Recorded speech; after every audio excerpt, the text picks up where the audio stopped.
natureza é uma baita professora.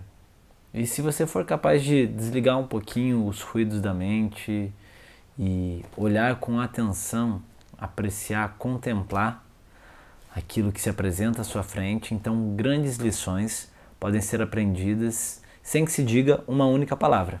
Nesse vídeo eu vou falar de 5 grandes lições que eu aprendi com os Himalaias, mas antes eu gostaria de te convidar a se inscrever no canal, ligar o sininho, para que a gente continue trocando e trazendo mais histórias do mundo. Antes de falar sobre quais foram essas 5 grandes lições, eu queria dizer como que eu fui parar lá. Então eu já estava num ponto muito maluco da viagem. Na verdade era um ponto maluco, mas um maluco zen.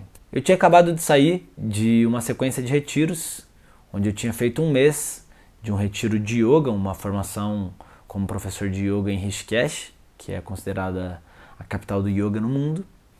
E aí eu tinha feito também uma semana de retiro com o Dalai Lama, lá em Dharamshala, e tinha passado 3 semanas em meditação numa caverna em meio à natureza na Índia. Essa história também está aqui no canal. E eu estava com a mente muito zen, né? E eu sou fascinado pelo budismo tibetano e pela tradição do hinduísmo. O budismo tibetano foi onde eu tive o primeiro encontro com a espiritualidade, e o hinduísmo eu me apaixonei porque quem que não se apaixona pela Índia?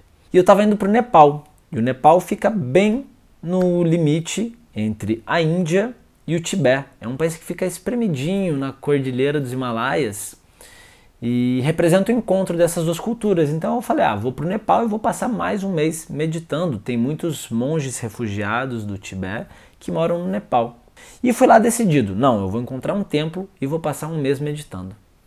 E essa ideia, eu deixei ela para trás antes mesmo do avião pousar, porque eu estava voando acima das nuvens e vi que tinham algumas nuvens estranhas à distância, e estava todo mundo olhando pela janela, nossa, mas que nuvem é essa? E aí eu percebi que não eram nuvens, mas eram montanhas acima das nuvens. E aí eu falei, caramba, é verdade, é aqui que fica o Everest. Não só o Everest, mas 8 dos 10 maiores picos do mundo ficam no Nepal, que é um país pequenininho, mas é um país que se situa totalmente dentro da cordilheira dos Himalaias. Naquele momento eu falei, cancela o retiro, já fiquei tempo demais em silêncio, eu vou me meter em aventura.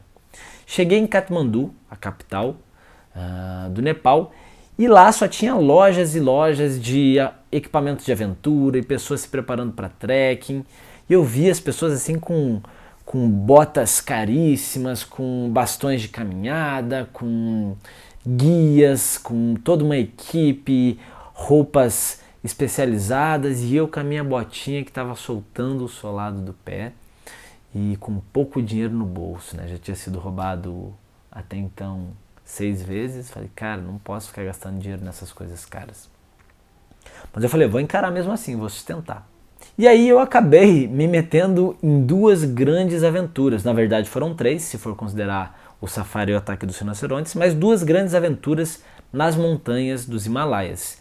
Eu fiz o Annapurna Circuit, que é um dos trekkings mais altos do mundo, onde inclusive eu quase morri 2 vezes, numa que eu fiquei pendurado num penhasco letal e tive que voltar por uma floresta a cursos selvagens. Essa história está aqui no canal, vou deixar aqui em cima para vocês verem. Tati lembra de colocar o link aqui em cima para o pessoal ver. E a outra que foi fazer o Everest Base Camp sozinho, por conta própria, com a bota soltando. E foi lá também que eu acabei pegando a doença da altitude alta, sendo roubado e quebrando 2 ossos num espaço de apenas poucos dias. E essa aventura também está aqui no canal, vou deixar o link aqui para vocês. E aí, veja só, não são essas aventuras que eu vou contar hoje, eu vou contar aquilo que elas me ensinaram. Embora eu tenha tido encontro com grandes mestres ao longo da viagem de diversas tradições, ninguém me ensinou tanto quanto a estrada. E embora hoje eu esteja engomadinho assim desse jeito, eu já penei muito com as botas sujas, com a roupa rasgada e só com um mochilão nas costas. E as montanhas foram excelentes professoras. A primeira grande lição que eu aprendi com os Himalaias é que todos os caminhos levam ao mesmo topo. tava todo mundo caminhando no seu ritmo, na sua velocidade. Eu encontrei vários viajantes que falavam, olha, não, é melhor ir por aqui. E outras pessoas que diziam, não, é melhor você pegar essa trilha. E cada qual estava seguindo o seu próprio caminho da maneira que mais lhe convinha, que mais lhe parecia correta.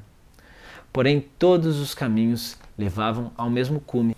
E enquanto a gente está seguindo pela estrada, parece que só o nosso caminho faz sentido, né? Algumas pessoas caminham mais lentas do que nós, outras caminham mais rápido. Algumas vão preferir os caminhos que já são conhecidos, outros vão preferir seguir, descobrir o próprio caminho e abrir trilha para quem ainda está por vir. Mas quando você chega lá em cima, você olha e vê que todos os caminhos acabam convergindo para um mesmo ponto. E aí você para de julgar tanto o caminho dos outros e simplesmente contempla a vista que se desdobra à sua frente. E a outra grande lição que as montanhas me ensinaram é que constância é melhor do que velocidade. Nessa viagem eu tinha sede de vida. Eu tirei um ano inteiro só para eu viajar e curtir, mas eu tinha tanta pressa, tanta sede do mundo, e o mundo é um banquete inesgotável, que eu simplesmente queria ver mais e mais coisas, mais e mais lugares. E no Nepal eu tinha apenas um mês e as trilhas tomavam um bom tempo, né? O Annapurna Circuit demorava 17 dias e o Everest Base Camp tomava 14 dias. E o Annapurna eu acabei fazendo em 13, 14 dias e o Everest em apenas 9 dias. Então eu tentava estar sempre correndo, apressando o passo. E quanto mais eu corria, mais exausto eu ficava, mais problemas eu trazia para mim e mais lenta se tornava a jornada. Então o fato de eu correr demais fazia eu cansar mais rápido. O fato de eu estar apressado fazia eu estar desatento e pegar a doença da altitude alta, quebrar o pé, por não estar prestando atenção no caminho. E quando você mantém o ritmo, um passo atrás do outro, mantendo a respiração serena, sem forçar demais o teu corpo, você chega mais longe e mais rápido. E dessa forma, manter um passo constante, seja nas montanhas, seja nos seus projetos pessoais, seja no teu progresso como ser humano, é muito mais importante do que velocidade. O terceiro grande ensinamento que os Himalaias me trouxeram foi que não adianta você carregar muito peso na tua mochila. Eu lembro que na aventura de Annapurna eu levei bem mais peso do que o Everest. E aí você imagina, você caminhando uma montanha, a Cordilheira dos Himalaias, a porra da Cordilheira dos Himalaias, com um mochilão de 14, 15 quilos nas costas, tendo que subir pelos rochedos e pegando trilhas extremamente íngremes. Cara, eu chegava no final do dia assim com os meus ombros descascando em carne viva isso, e as costas todas tensas.